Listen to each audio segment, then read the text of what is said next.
చరిత్రను వెలుగులోనికి తీసుకురావడం అభినందనీయమని మాజీ ఎమ్మెల్యే సీతంశెట్టి వెంకటేశ్వరరావు అన్నారు.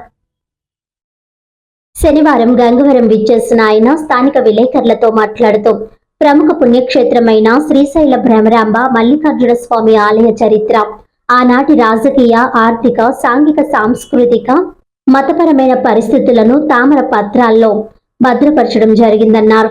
రెడ్డి రాజులు, రేచర్ల సామంతులు, విజయనగర రాజులు, గజపతులు వంటి వివిధ రాజవంశీకులు చేసిన శాసనాలను అధ్యయనం చేసి శ్రీశైల చరిత్రను పుస్తక రూపంలో తీసుకురావడం అభినందనీయమని అన్నారు.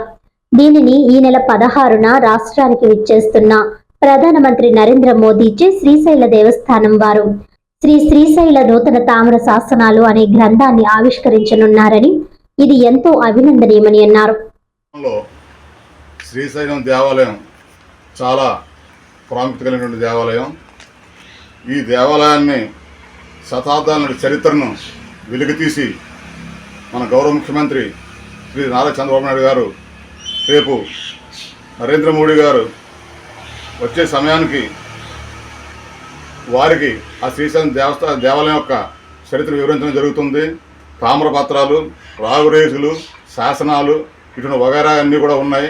ఈ పురాతన చరిత్రని ఇంతకాలానికి ఇవన్నీ కూడా బయటపెట్టి మరి చెప్పడం జరుగుతుంది. కాబట్టి ఈ సందర్భంగా గౌరవ ముఖ్యమంత్రి గారికి, కూటమి ప్రభుత్వానికి హృదయపూర్వకంగా కృతజ్ఞతలు తెలియజేస్తా ఉన్నాను.